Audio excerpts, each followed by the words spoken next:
Obreiros Evangélicos, capítulo 52. O ministro e o trabalho manual.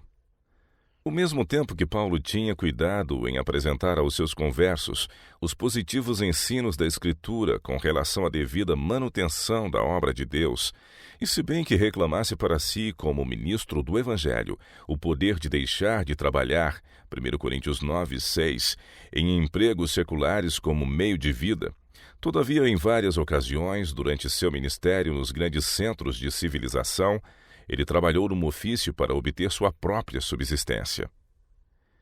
É em Tessalônica que primeiro ouvimos a respeito de Paulo trabalhar com as próprias mãos no meio de vida, enquanto pregava a palavra. Escrevendo à igreja dos crentes aí, ele lhes lembra que podia ser despesado e acrescenta: Bem vos lembrais, irmãos, do nosso trabalho e fadiga, pois trabalhando noite e dia para não sermos pesados a nenhum de vós, vos pregamos o Evangelho de Deus. 1 Tessalonicenses 2, 6 e 9. E outra vez em sua segunda epístola aos mesmos, declarou que ele e seus companheiros de trabalho, enquanto com eles, não havia comido de graça o pão de homem algum. Noite e dia trabalhando, escreveu ele, para não sermos pesados a nenhum de vós. Não porque tivéssemos autoridade, mas para vos dar em nós mesmo exemplo para nos imitar-lhes. 2 Tessalonicenses 3, 8 e 9. Quando Paulo visitou Corinto, encontrou-se entre gente que suspeitava dos intuitos dos estrangeiros. Os gregos no litoral eram espertos negociantes. Por tanto tempo se haviam exercitado em sagazes práticas comerciais, que haviam chegado a considerar o ganho como piedade e que fazer dinheiro fosse por meios lícitos ou não, era coisa recomendável. Paulo se achava familiarizado com seus característicos e não lhes queria dar ocasião de dizer que ele pregava o Evangelho a fim de se enriquecer.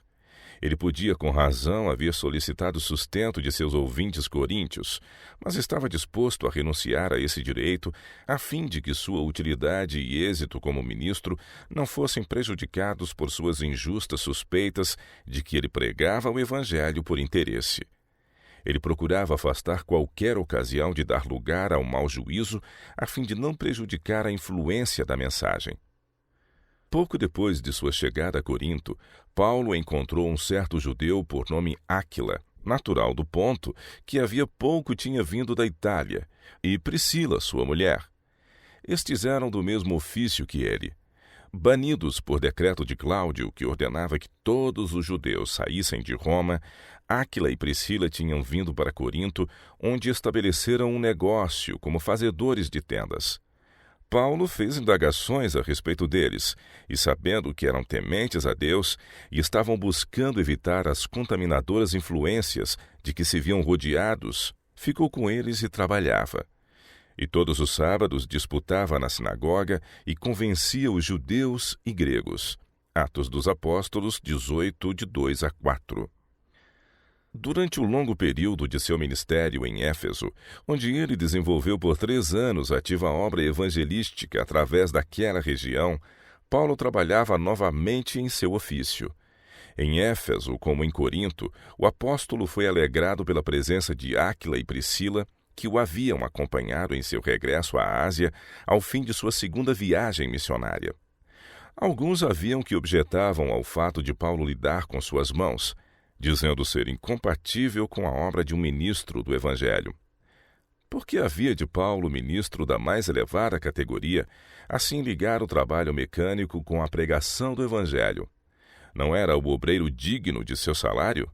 Por que havia de gastar em fazer tendas o tempo que, segundo todas as aparências, podia ser mais bem empregado? Mas Paulo não reputava perdido o tempo assim empregado.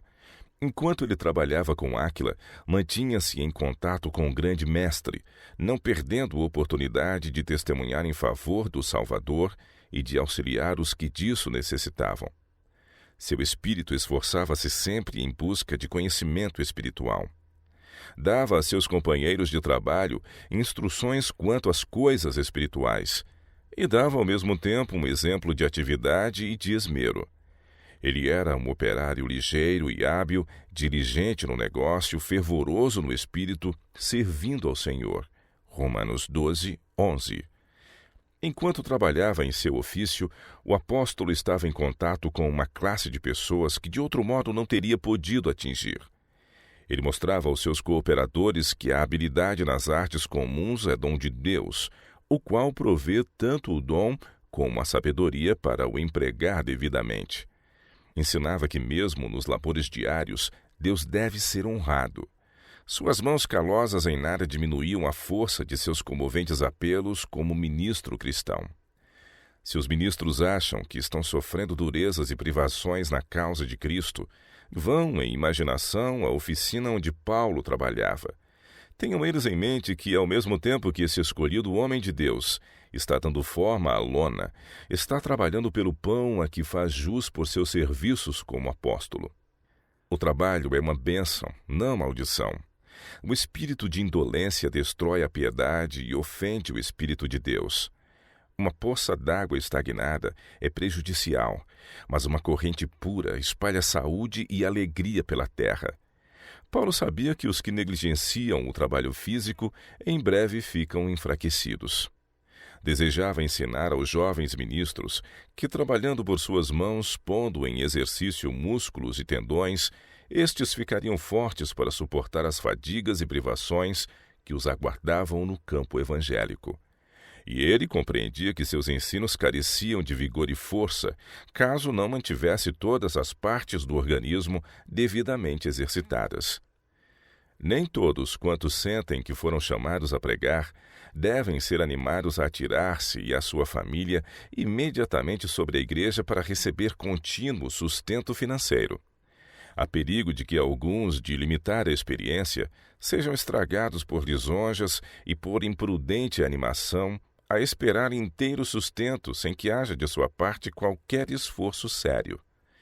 Os meios dedicados à dilatação da obra de Deus não devem ser consumidos por homens que desejam pregar apenas para receber o sustento, satisfazendo assim uma ambição egoísta quanto a uma vida cômoda. Jovens que desejam exercitar seus talentos na obra do ministério encontrarão uma lição proveitosa no exemplo de Paulo em Tessalônica, Corinto, Éfeso e outros lugares. Conquanto orador eloquente e escolhido por Deus para fazer uma obra especial, ele nunca se colocou acima do trabalho, nem se cansou nunca de se sacrificar pela causa que amava. Até esta presente hora sofremos fome e sede e estamos nus, e recebemos bofetadas e não temos pousada certa. E nos afadigamos, trabalhando com nossas próprias mãos. Somos injuriados e bendizemos. Somos perseguidos e sofremos. 1 Coríntios 4, 11 e 12. Sendo um dos maiores mestres da humanidade, Paulo animosamente cumpria os mais humildes bem como os mais elevados deveres. Quando em seu serviço para o mestre, as circunstâncias o pareciam exigir, de boa vontade trabalhava em seu ofício. Entretanto, estava sempre pronto a pôr de lado o seu trabalho secular, a fim de enfrentar a oposição dos inimigos do Evangelho, ou aproveitar uma oportunidade de atrair almas para Jesus. Seu zelo e indústria são uma censura à indolência e ao desejo de comodidade. A falta de alguns ministros nossos, quanto a exercitar todos os órgãos do corpo proporcionadamente, faz com que alguns desses órgãos fiquem cansados, enquanto outros se acham fracos por inação. Se permitir o uso apenas de um órgão ou conjunto de músculos, esses ficarão esgotados e grandemente debilitados. Cada faculdade da mente, cada músculo tem sua função distinta, e todos devem ser igualmente exercitados, a fim de se desenvolverem devidamente e conservarem saudável vigor. Cada órgão tem sua obra a fazer no organismo vivo. Cada roda do maquinismo tem de ser uma roda viva, ativa, trabalhadora. Todas as faculdades dependem umas das outras, e todas precisam de exercício para se desenvolver devidamente.